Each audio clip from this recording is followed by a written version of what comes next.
Judul firman Tuhan malam ini pertobatan sejati.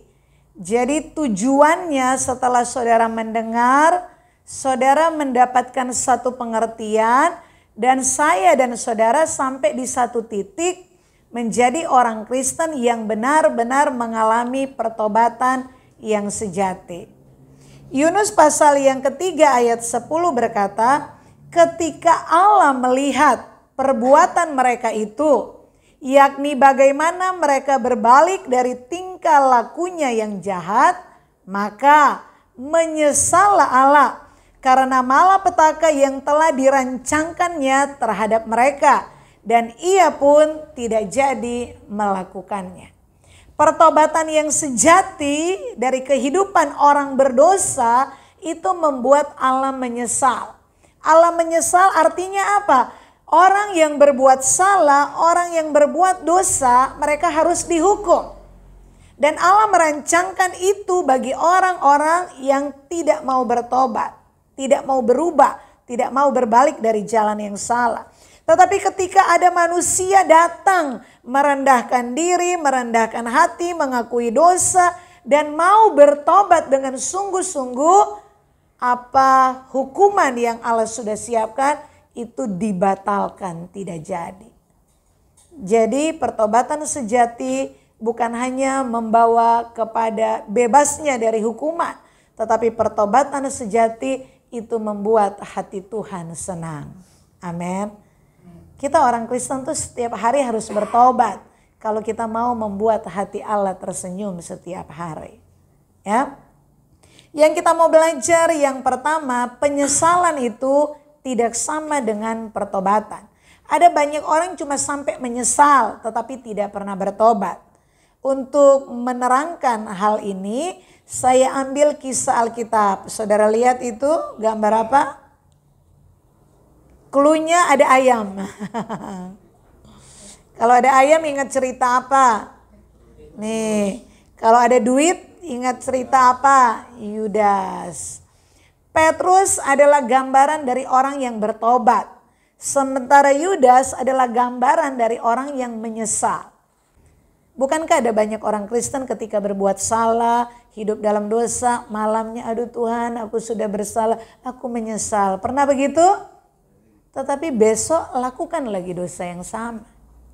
Orang selama hanya menyesal, menyadari mengakui aku salah tetapi tidak bertobat, dia akan tetap melakukan kesalahan, pelanggaran yang sama, bahkan akan menghasilkan kesalahan-kesalahan yang lebih besar lagi. Bertobat artinya berbalik. Ketika kita tahu kita sedang berada di jalan yang salah, bertobat artinya kita harus berbalik. Berbalik 180 derajat ke jalan yang benar. Selama kita masih di jalan yang sama, selama kita masih menikmati dosa-dosa kita hanya sampai menjadi orang Kristen yang menyesal. Dan jangan kaget satu waktu kita bisa punya tindakan seperti Yudas Iskariot. Dibuang ke neraka. Karena sadar salah tetapi tidak mau meninggalkan jalan yang salah. Amin. Yang kedua kita belajar dari kisah Yunus. Kembali kepada Yunus. Yunus dari kisah Yunus yang menggenapi nasarnya tetapi tidak bertobat. Artinya membayar nasar, melayani Tuhan, ikut panggilan Tuhan, itu belum tentu bukti dari pertobatan.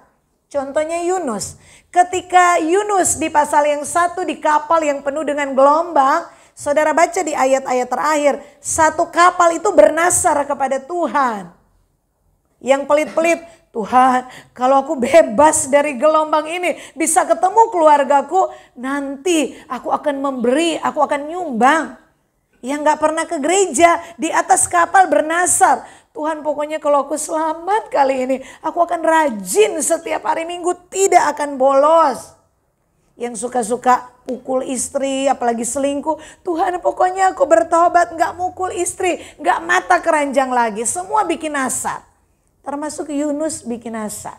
Isi nasarnya Yunus tidak ditulis apa. Tetapi kalau kita bisa berhayal, berandai-andai. Dan dari tindakannya di pasal 2, pasal 3. Kita mungkin bisa menyimpulkan. Kalau menurut saya nasarnya Yunus begini. Ya Tuhan, aku tahu aku salah. Aku janji dah Tuhan, kalau aku lolos dari kematian ini, aku bisa sampai di darat, aku janji Tuhan. Aku akan mengikuti perintah Tuhan, aku akan pergi ke Nineve. Dan akhirnya pasal 3 yang kita baca tadi, Yunus dengan kesadarannya dia datang ke kota Nineve. Dan menyerukan pertobatan dalam waktu 40 hari. Kalau kalian tidak bertobat, kalian akan ditunggang balikkan oleh Allah. Tetapi apakah Yunus sudah bertobat? Tidak. Kalau nggak bertobat, kenapa dia ke Nineve? Karena dia udah nasar, udah janji. Janji harus ditepati. Artinya apa? Tidak semua orang yang mengambil bagian dalam pelayanan pekerjaan Tuhan. Yang melayani musik, yang WL, bahkan jadi pendeta khotbah. Tidak semua sudah bertobat. Amin. Amin. Yunus bisa mengikuti perintah Tuhan, pergi ke Nineve. Yunus bisa mendengar dan mengikuti apa isi firman Tuhan. Serukan pertobatan, dia serukan kepada orang Nineve. Tetapi dia belum mengalami pertobatan yang sejati. Buktinya apa? Di pasal yang keempat, begitu Yunus melihat Allah tidak Allah membatalkan hukumannya kepada Nineve karena Nineve bertobat, Yunus marah. Tuh kan aku sudah bilang, Tuhan kamu nih baik hati. Orang jahat sekalipun kalau bertobat pasti gak jadi kamu hukum. Artinya apa? Kalau Yunus sudah mengalami pertobatan yang sejati, begitu dia berfirman, dia berkhotbah, bertobat, kalau enggak kalian dihukum. Dan orang-orang yang mendengar jadi bertobat harusnya kan dia bahagia. Betul enggak? Tapi ini justru dia enggak bahagia. Kenapa? Karena Yunus hanya membayar nasar. Melakukan firman Tuhan, pergi ke Nineve hanya sekedar membayar nasar. Tetapi dia belum mengalami pertobatan yang sesungguhnya. Amin. Ada yang udah sekarat-sekarat, iya ada Tuhan kalau Tuhan kasih aku hidup lagi, aku mau main musik di gereja. Iya ada Tuhan kalau Tuhan kasih kesempatan lagi, aku mau begini, bikin asar. Giliran udah sembuh, ya sudah kadung janji, nanti sakitnya balik lagi. Ya udah melayani aja. Tetapi tidak dengan hati yang tulus. Orang-orang yang seperti ini kalau tetap dalam pelayanan belum mengalami pertobatan sejati, ini akan menjadi biang kerok di dalam pelayanan. Amin. Oke. Pertobatan Nineve kita mau belajar dari Yunus pasal yang ketiga. Itu menggambarkan pertobatan yang sejati. Ayat-ayat yang kita baca, ketika Yunus menyerukan bahwa dalam waktu 40 hari, orang Nineve dikasih waktu 40 hari untuk mereka mendengar firman, merenungkan dan mau berespon apa atas firman Tuhan. Kalau mereka tidak bertobat, mereka ditunggang balikan dihukum. Yunus itu mereka tidak kenal siapa Yunus itu. Yunus itu kan orang lain, dari bangsa lain. Allah utus ke situ. Tetapi ketika Yunus memberitakan isi firman Tuhan, apa yang terjadi? Orang-orang Nineve yang notabene bukan menyembah Allah yang benar, tetapi menyembah patung-patung dewa-dewa. Ketika mereka mendengar suara Yunus yang adalah firman Tuhan, sikap mereka yang pertama, percayalah mereka kepada Tuhan. Yunus enggak dengan tulus hati, belum bertobat sejati. Tetapi karena yang dia sampaikan firman Tuhan, itu bisa menembus orang-orang kafir. Dan mereka akui itu suara Tuhan. Amin. Yang kedua, mereka berpuasa. Jadi berpuasa itu bukan hal-hal yang ya sekedar supaya kurus lah. Oh supaya program gereja diikutin, kasihan bu pendetanya udah keluar-keluar. Tidak ada yang ikut, saya ikutlah terlibat. Berpuasa itu salah satu respon kita. Salah satu tindakan orang Nineve dari ayat-ayat ini sebagai bukti mereka percaya dan mereka merendahkan diri di hadapan Tuhan. Dan selanjutnya mereka mengenakan kain kabung. Kain kabung tuh jadi mereka lepaskan baju mereka seperti raja, jubahnya dilepaskan, pakai kain hitam terus duduk di tanah. Diam aja. Terus di atas kepala ditaruh abu. Itu menandakan duka atau menandakan perkabungan untuk konsep perjanjian lama. Kalau saudara lihat Ayub dalam penderitaannya, dia kan duduk. Cuman duduk dia berkabung. Teman-teman datang lihat dia, mereka ikut duduk. Berhari-hari cuman diam doang. berkabung melihat penderitaan Ayub. Dan bangsa Niniwe ini ketika mereka mendengar firman Tuhan, mereka akan dihukum kalau nggak bertobat. Mereka langsung merendahkan diri, mereka pakai kain kabung, mereka mencari Tuhan. Dan mereka berseru kepada Allah. Bukan hanya berseru, mereka berbalik dari tingkah laku yang jahat dan dari kekerasan yang dilakukan. Kita tidak tahu, Alkitab tidak tulis mereka puasa berapa hari. Tetapi ada 40 hari dikasih waktu. Mungkin aja mereka puasa 40 hari atau mungkin 30 hari, 20 hari, kita tidak tahu. Tetapi mereka berpuasa, mereka merendahkan diri, mereka berseru kepada Allah. Dan yang paling utama, mereka berbalik dari tingkah lakunya yang jahat. Segala dosa-dosa mereka tinggalkan dan mereka berbalik. Amin. Amin saudara. Jadi pertobatan yang sejati, bertobat artinya berubah. Menurut saudara berubah itu gampang apa susah? Berubah. Sudah biasa ikut W3, coba suruh ikut W1. Aduh gak bisa Bu Pendeta bangun pagi-pagi. Yang W1 juga coba suruh ikut W3. Aduh kayaknya gak seger kalau sore-sore, enaknya pagi bangun, nanti pulang masak-masak. Itu hal-hal sederhana, tapi berubah itu tidak mudah. Kebiasaan-kebiasaan. Coba saudara biasa makan nasi. Orang Indonesia katanya kalau gak makan nasi gak kenyang. Sudah makan singkong 1 kilo, sudah makan sayur, salad, sudah makan buah, sudah minum, sudah semua. Tapi belum ada nasi. Tetap aja perutnya keroncongan. Krok, krok, krok, krok, krok. Padahal udah kembung. Kok bunyi? Iya belum masuk nasi. Ada yang kurang. Saudara menikah 20 tahun. Setiap bangun pagi istri udah siapin kopi hitam. Tiba-tiba hari itu gak ada kopi hitam. Air jeruk yang keluar. Apa yang terjadi? Ini belum doa pagi, ini kok udah berubah. Antara dua, tanduknya yang keluar atau istrinya bilang enggak Pak, mulai sekarang tidak ada yang hitam-hitam. Kita putih-putih sekarang, semuanya yang bening-bening. Kamu kan harusnya ngomong dulu, bukan kaget begini. Kenapa? Merubah kebiasaan walaupun kita tahu kita tidak baik kebiasaan dan berubah jadi baik, tetapi itu tidak mudah. Tetapi orang bisa berubah, amin. Saudara yakin saudara bisa berubah? Apa yang bisa membuat saudara berubah? Ada 2 alasan orang bisa berubah. Mau tahu? Kan orang kalau sudah di zona nyaman malas. Begitu menikah begini-begini. Kok kamu begini? Sebelum ketemu kamu aku sudah kayak gini ya. Oh gitu ya. Bekerja pun begitu. Dulu aku kerja di tempat lain aku lakukan begini. Itu kan tempat kerjamu yang dulu sekarang begini. Enggak, yang begini justru aku bisa bikin maju di sana. Orang itu dalam hal sederhana sampai hal besar itu untuk berubah sudah sulit. Dan menurut katanya ilmu psikologi kalau sudah di atas 50 tahun itu tambah ngenceng lagi, tambah susah lagi berubah. Makanya yang sebelum separuh-separuh abad ini bertobat sekarang ya. Nanti terlanjur bablas kalau sudah di atas 50, 60 itu udah ngencengnya setengah mati. Amin. Tapi kalau dari muda udah lentur hatinya, itu mudah berubah. Amin. Ada 2 alasan orang bisa berubah. Yang pertama, pikiran diubah. Betul apa benar? Ada anak kecil, dia datang, asal lihat permen diambil, dimakan. Lihat permen pokoknya asal punya orang siapa dia ambil.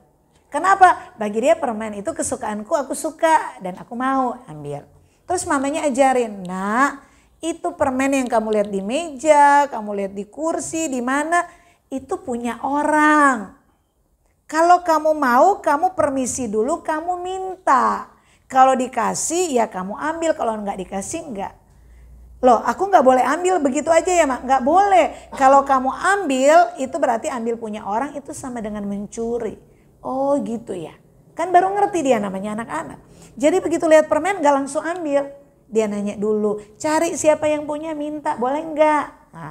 Kenapa anak itu bisa berubah? Biasanya langsung ambil-ambil. Karena ada pemahaman yang baru yang mengisi kepalanya. Jadi pikiran diubah bisa membuat orang berubah. Betul ya? Dan alasan kedua kenapa orang berubah adalah hati terluka.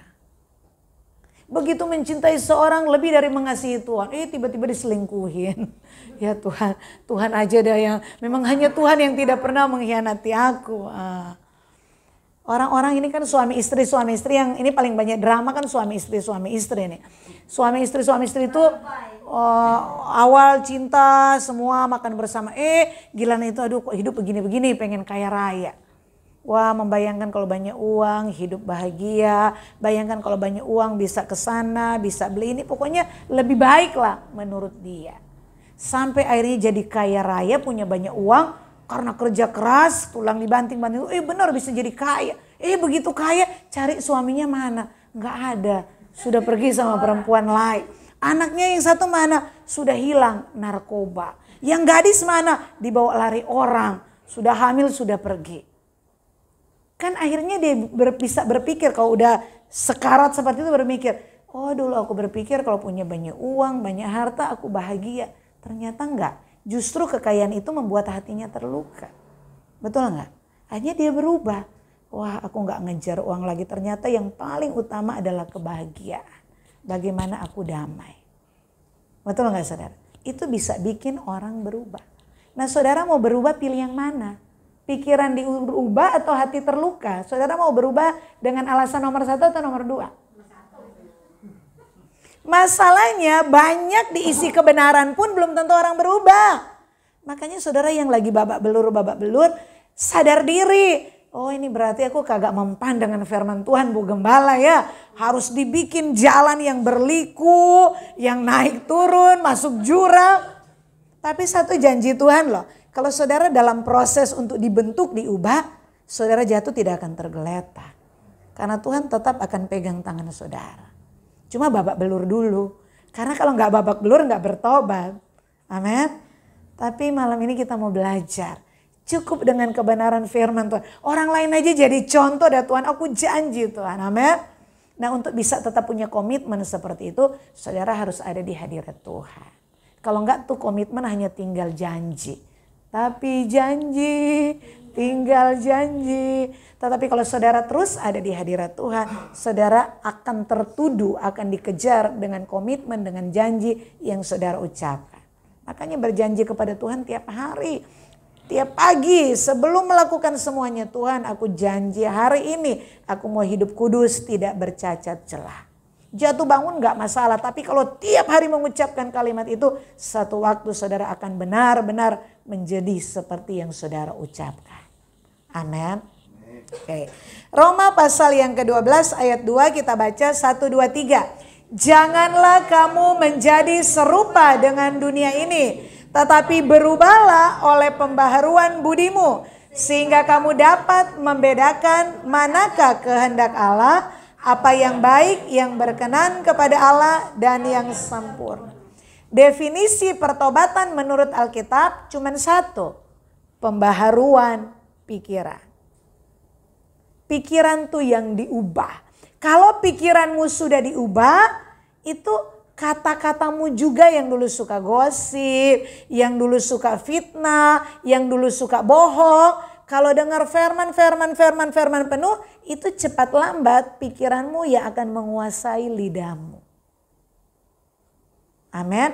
Karena yang dalam hati, dalam pikiran itu akan keluar lewat mulut. Jadi kalau pikirannya kotor, najis, mulutnya juga najis, kotor-kotor. Tapi kalau pikiranmu firman, sesekali najis keluar. Tetapi lambat laun kalau sudah full firman, yang keluar pasti kata-kata yang memberkati. Amin. Demikian juga dengan perbuatan kita. Hidup kita itu manusia kan alam sadarnya cuma 10%. Di bawah alam sadar tuh 90%. Tapi itu yang mengendalikan kita. Kalau di kepala kita pikiran kebenaran. Seperti saudara sudah 10 tahun kerja dari rumah ke sana. Itu saudara merem pun naik motor bisa sampai di tujuan. Betul apa enggak? Karena sudah terbiasa. Kalau firman. Itu cepat lambat perbuatanmu akan mengeluarkan apa yang menjadi isi kepalamu. Makanya Alkitab bilang, dari buahnya kamu bisa mengenal orang itu.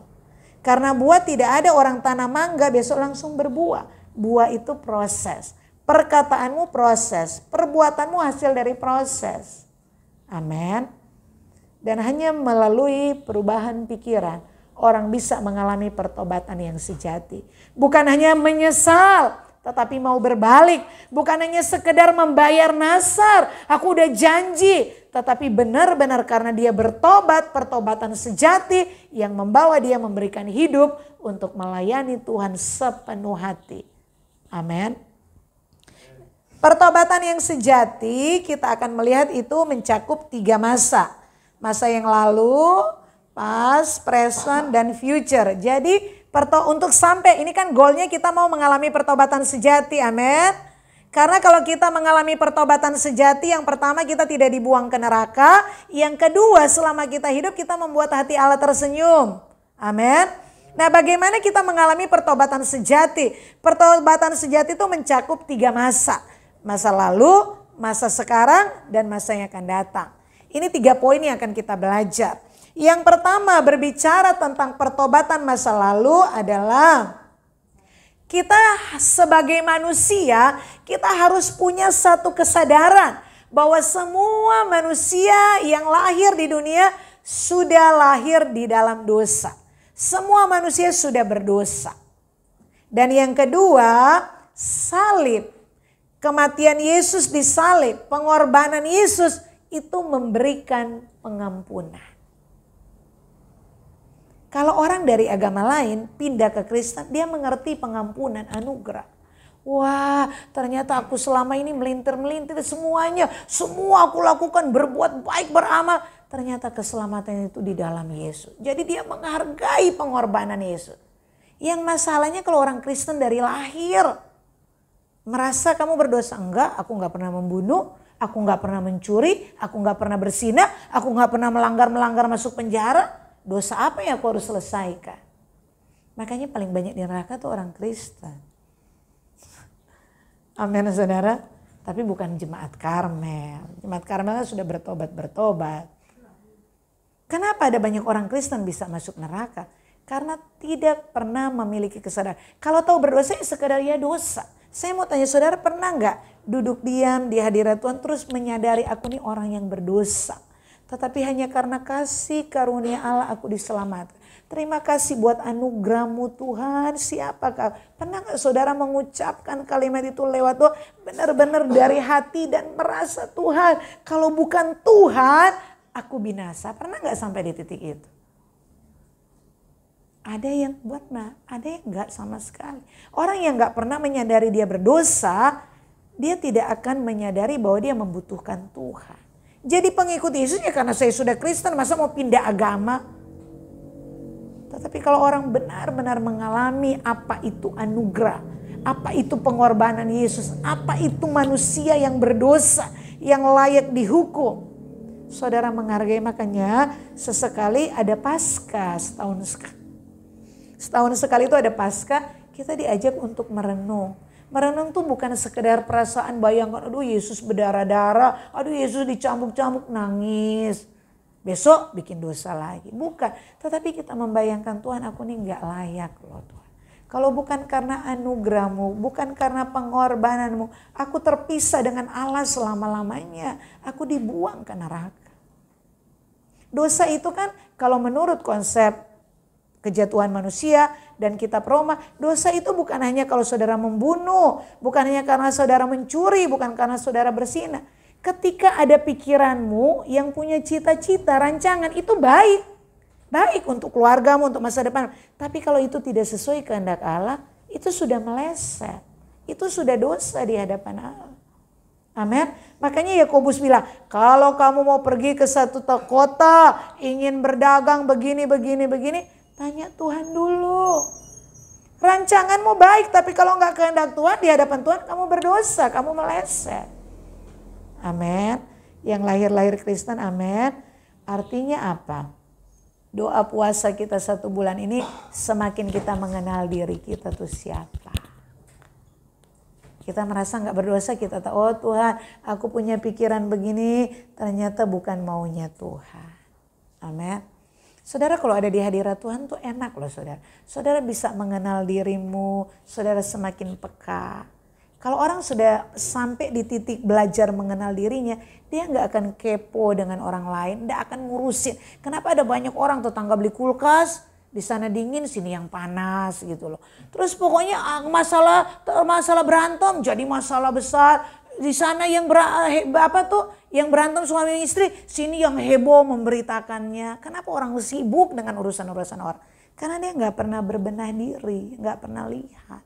Kalau saudara sudah sampai di titik punya persekutuan harmonis, bisa melihat diri, nggak ada waktu ngurusin orang lain. Kalau ngurusin orang lain cuman bagaimana aku terbeban membawa keselamatan kepada mereka. Amin. Jadi boleh dinilai, temanku ini suka kepo, oh hati-hati sama dia ya. Amin saudara. Yohanes 3 ayat 16, 1, 2, 3. Karena begitu besar sehingga ia telah mengaruniakan anaknya yang tunggal, supaya setiap orang yang percaya kepadanya tidak binasa, melainkan beroleh. Allah Bapa memberikan anaknya yang tunggal, anak kesayangannya. Dan ketika dia menjadi manusia yang bernama Yesus, sampai di pengadilan pun orang tidak menemukan kesalahan Yesus apa. Tidak ada alasan untuk Yesus bisa disalib. Tapi kenapa dia rela mati disalib? Untuk saya, untuk saudara yang berdosa. Dia menggantikan nyawanya, menggantikan nyawa kita. Karena begitu besar Allah mengasihi saya dan saudara. Kalau saudara punya pengertian ini, saudara tidak akan hidup dalam dosa lagi. Saudara akan menghargai pengorbanan Yesus. Saudara tahu bahwa hidupku hanya karena kasih karunia. Saudara akan hidup sungguh-sungguh melayani dengan hati yang tulus. Apapun yang saudara lakukan tidak sebanding yang Yesus korbankan nyawanya. Amin saudara. Kalau saudara sudah punya kesadaran, aku orang yang berdosa. Tapi karena kasih karunia Allah aku dapat kesempatan, aku diselamatkan. Itu yang akan membawa saudara masuk dalam pertobatan masa kini. Pertobatan masa sekarang itu, present itu seperti apa? Perjuangan merubah kodrat dosa menjadi kodrat ilahi. Makanya ayat-ayat berkata, kerjakan keselamatanmu dengan takut dan gentar. Masuk dalam perlombaan yang diwajibkan. Yesus mati di kayu salib mengampuni dosa. Karena dosa kita diampuni, kita punya jalan bisa tembus kepada Bapa. Bisa memanggil kembali, ya Aba, ya Bapa. Tetapi manusia, saya dan saudara sudah terlahir dosa. Artinya apa? Kita sudah membawa kodrat dosa. Anak kecil gak usah diajari bohong, bisa bohong. Orang tua hidup baik, hidup kudus, anaknya bisa jadi Abu Nawas, tukang kibul. Kenapa? Gak usah diajari yang jahat.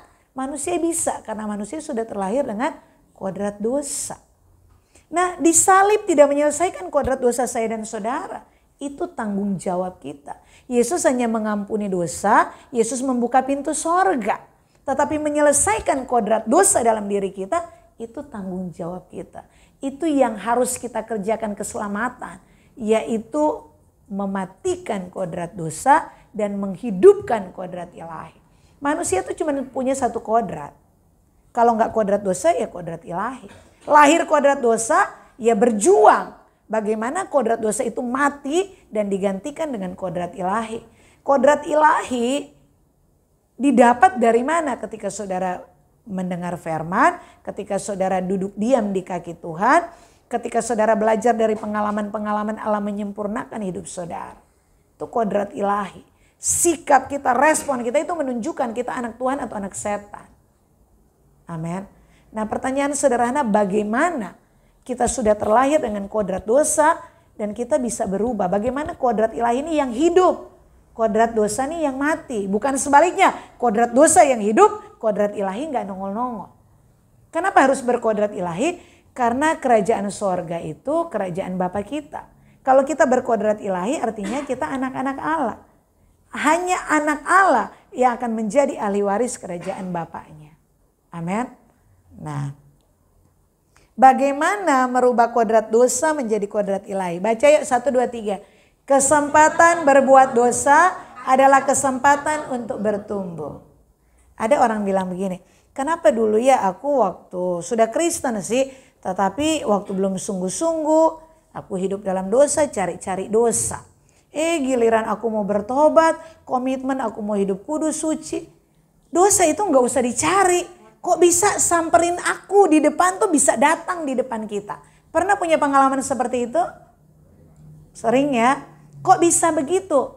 Dulu dosa harus dicari-cari. Sekarang dia datang menawarkan diri dan ada di depan mata. Karena ketika dosa di depan mata dan saudara berkata tidak, saudara sedang mematikan kodrat dosa dan menghidupkan kodrat ilahi. Sebaliknya, ketika ada peluang berbuat dosa dan saudara samperin, saudara nikmati dosa itu, kamu menghidupkan kodrat dosa. Dia akan jadi seperti monster yang menguasai dirimu dan kodrat ilahi tidak akan pernah tumbuh di dalam diri. Makanya orang yang hanya sampai di menyesal, itu dia menghidupkan selalu kodrat dosa. Selama dia tetap di jalan yang salah, tidak berbalik ke jalan yang benar, dia tahu dia salah, tapi dia akan melakukan dosa itu lagi. Dia tahu dia salah, dia akan melakukan pelanggaran yang sama. Dan semakin banyak saudara jatuh dalam dosa yang sama, semakin kodrat dosamu dalam hal itu, dalam poin itu, akan semakin menjadi monster yang sulit untuk dimatikan. Ada orang, kalau nggak bohong kayaknya ada yang kurang. Ada orang nafsunya luar biasa. Jangankan lihat kaki gadis cantik, lihat kaki meja aja bisa jatuh cinta dia. Maksud saya begini, ada orang-orang yang kodrat dosa itu kan banyak. Makanya saudara harus mengenal diri, saudara tahu kelemahan-kelemahan saudara di mana. Ada yang kelemahannya di mulut, ada kelemahannya di telinga, ada kelemahannya di nafsu. Saudara harus mengenali diri. Karena itu kodrat dosa, banyak poin, banyak bagian. Saudara harus mematikan itu satu-satu poin, satu-satu. Enggak bilang, Tuhan aku sudah dibaptis dalam nama Yesus berubah, berkodrat ilahi. Enggak bisa. Saudara harus berjuang setiap hari mematikan kodrat dosa. Untuk bisa mematikan apa dosaku, apa yang cenderung aku lakukan yang salah. Saudara harus mengenal diri. Makanya doa puasa itu membuat saudara semakin mengenal diri. Nah, jadi contoh, misalnya saudara tuh punya nafsu yang gede, mata keranjang gitu loh. Setiap ada lihat ini, wah keranjangnya keluar, matanya tetap tinggal. Pokoknya ada aja. Terus saudara mau bertobat, Tuhan iya dah aku janji udah kapok dah Tuhan. Wah, terus saudara janji. Saudara janji bukan berarti gak ada godaan. Yang datang tuh yang mulus-mulus, yang cantik-cantik. Bukan saudara nyari, dia datang nyari saudara. Tapi ketika saudara berkata tidak. Itu kehasratmu, nafsumu yang gede, itu mulai lemah. Dari 100 turun ke 90. Besok lagi ada kesempatan.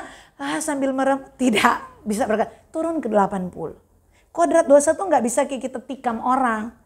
Langsung mati enggak. Kodrat dosa itu ada tahapan dia bisa mati. Karena itu kita bawaan lahir. Ada kesempatan lagi tidak. Dia akan semakin kering, turun sampai di titik 0. Mau siapapun di depan saudara, saudara gak akan nafsu lagi.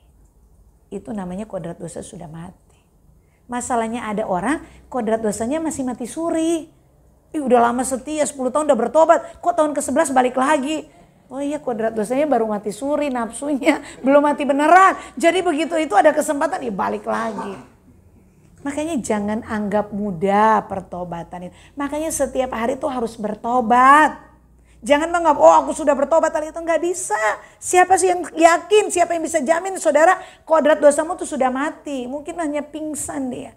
Tunggu ada kesempatan yang pas dia akan bangkit. Kan ada orang, ya saya sudah tinggalkan kampung. Dulu saya berapa kali di penjara bunuh orang. Sampai di Karmel saya bertobat. Tiba-tiba ada masalah. Itu 10 tahun lalu kamu belum tahu siapa ya. Saya sudah bertobat di Karmel. Tapi kamu bikin begini kamu belum kenal siapa saya. Balik lagi. Kenapa? Karena rasa muara itu yang sampai niat membunuh orang itu belum mati. Makanya kalau ada orang biang kero uji kesabaran saudara tiap hari. Saudara traktir dia, cium dia. Terima kasih ya kamu membuat aku bisa menumbuhkan kodrat ilahi. Jadi jangan menumbuhkan kodrat ilahi berdoa. Tuhan tolong hari ini supaya aman semua istriku gak cerewet. Suamiku pulang bawa duit, anak-anakku nilai bagus. Jangan berdoa begitu. Kodrat ilahimu gak akan hidup-hidup. Amin. Semakin banyak tantangan, ujian, persoalan. Tapi kamu bisa berkata tidak kepada dosa. Pokoknya marah gak boleh piring terbang. Marah gak boleh kata-kata kebun binatang. Tidak. Itu kodrat orang mati. Dan ketika kodrat ilahi itu lahir, itu saudara akan masuk kepada pertobatan di masa depan. Pertobatan masa depan bicara tentang apa? Buah pertobatan. Galatia 5 ayat 16-25, kita hidup menurut roh, bukan lagi menurut daging. Daging itu hawa nafsu, kecemaran, kemabukan, dosa-dosa. Tetapi orang yang hidup di dalam roh, dia hidup mengasihi, sabar, dan Efesus 4 ayat 17-32, itulah yang disebut dengan manusia baru. Amin saudara. Jadi bertobat sejati itu ada 3 tahap. Yang pertama, isi pikiranmu dengan kebenaran sehingga kamu tahu aku orang berdosa, aku perlu juru selamat. Yang kedua, berusaha, berjuang, mematikan kodrat dosa. Yesus sudah buka akses ke sorga, tapi bagianku melangkah ke sana. Bagaimana aku bisa layak masuk sorga? Bagaimana aku bisa mendapatkan hidup kekal? Cuman satu cara, matikan kodrat dosa. Itu perlu perjuangan. Sampai mati kita berjuang untuk itu. Dan kalau terus saudara berjuang mematikan kodrat dosa, sampai titik orang bisa melihat, wow berubah juga dia ya. Dari mana? Dari buah yang keluar. Dulu manusia kedagingan, sekarang manusia roh. Dulu jadi biang kerok, sekarang dimanapun kita hadir membawa keteduhan. Orang senang, orang diberkati dengan kehadiran kita. Amin saudara. Yuk baca 1, 2, 3. Pertobatan sejati dimulai dari pembaharuan pikiran. Selanjutnya perjuangan untuk mengubah kodrat dosa yang akhirnya akan menghasilkan buah pertobatan. Jadi sederhananya begini. Kalau saudara mau menjadi anak-anak Allah, ahli waris kerajaan sorga, dimulai dari baca Alkitab. Ini pembaharuan pikiran. Dengar khotbah. Cari khotbah-khotbah yang bagus yang mengandung kebenaran. Karena tidak semua khotbah mengandung kebenaran. Ada khotbah-khotbah yang hanya mengandung lucu-lucu. Pokoknya lucu Bu Pendeta. 2 jam gak berasa. Ngakak terus. Emang apa isi khotbahnya? Gak tahu. Pokoknya lucu aja. Kalau di Karmel yang pedas-pedas. 5 menit kayaknya udah, aku lagi kepala panas tanduk mau keluar. Tapi nanti kalau saudara masuk pengadilan Tuhan, saudara akan berterima kasih. Terima kasih Tuhan aku ada di Karmel. Yang pedas-pedas yang membawa aku ke tempat ini. Amin. Untuk mau pembaharuan pikiran, itu perlu perjuangan. Baca Alkitab, dengar khotbah. Apalagi poin yang kedua, memang bagian kita berubah. Firman tuh jangan cuma sampai di kepala. Kalau firman sampai di kepala itu orang-orang tipe-tipe yang cuma menyesal. Oh iya aku sudah salah. Tetapi firman yang di kepala tuh harus diejawantahkan dalam sikap perbuatan. Caranya bagaimana? Ya dengan berkata tidak kepada dosa. Sehingga kodrat dosa itu mati dan berubah jadi kodrat. Ini perjuangan yang babak belur. Dan malam ini saudara datang ke gereja, ini salah satu mematikan kodrat dosa. Betul nggak saudara? Wah sinetron episode terakhir drama Korea. Dalam nama Yesus saya harus berjuang. Aduh bayangkan enggak dalam nama Yesus. Amin saudara. Dan Tuhan menghargai setiap pengorbanan saudara. Tuhan tahu kesusahan saudara. Wah dia udah jungkir balik datang ke gereja. Wah dia banyak pikiran tapi dia serius mau fokus. Wah dia sudah tahu firman dan dia benar-benar mau melakukan. Tuhan tahu, Tuhan gak bisa ditipu-tipu. Amin. Saya punya pengalaman. Saya ngerti kebenaran yang baru. Saya baru niat melakukan, belum melakukan. Itu udah ada berkat damai sejahtera. Udah ada berkat-berkat lain yang Tuhan kirim. Waktu pertama kali menyadari itu saya sampai terkagum loh. Ya ampun Tuhan, aku belum eksekusi loh. Baru diniat mau melakukan kebenaran, itu berkat sudah datang. Amin. Apalagi kalau kita menghidupi kebenaran itu. Dan yang terakhir orang yang terus berjuang. Bagaimana isi kepala mengalir lewat perkataan, perbuatan. Itu akan dilihat orang lewat buah-buah yang kita hasilkan. Amin saudara. Jadi saudara gak bisa bilang, wah aku sih mengasihi Tuhan, aku mengasihi sesama. Aku kan cuma bercanda merugikan orang. Bercanda membuat hal yang tidak baik dengan orang. Bercanda yang melanggar kebenaran. Itu buah yang kamu hasilkan. Mengerti? Berarti masih ada yang belum beres di hatimu, di pikiranmu. Karena Alkitab berkata dari buahnya kamu bisa tahu itu pohon jenis apa. Amin. Jadi kalau pikiranmu diisi kebenaran, yang akan keluar itu buah-buah roh. Memberkati, mengasihi, menjadi berkat, memuliakan Allah dan lain sebagainya. Amin. Baca sekali lagi Yunus 3 ayat 10, 1, 2, 3. Ketika Allah melihat perbuatan mereka itu, yakni bagaimana mereka berbalik dari tingkah lakunya yang jahat, maka menyesal Allah karena malapetaka yang telah dirancangkannya terhadap mereka, dan ia pun tidak jadi. Siapa yang jamin kita semua sedang berjalan ke sorga? Mungkin ada ya orang Kristen sedang antri ke neraka. Tetapi belajar dari orang-orang Niniwe. Ketika mereka mengalami pertobatan yang sejati, Allah tidak jadi menghukum mereka. Saya dan saudara tidak lepas dari kesalahan, entah pikiran jahat, niat hati, perkataan, perbuatan. Tetapi kalau kita mau mencari Tuhan, merendahkan diri dan benar-benar buktikan aku berubah, kita tidak dibuang ke neraka. Dan sekali lagi selama kita hidup, kita membuat hati Bapa di sorga tersenyum. Kalau Dia sudah tersenyum, semua hidup kita akan dilancarkan. Tuhan memberkati, mari kita bangkit berdiri.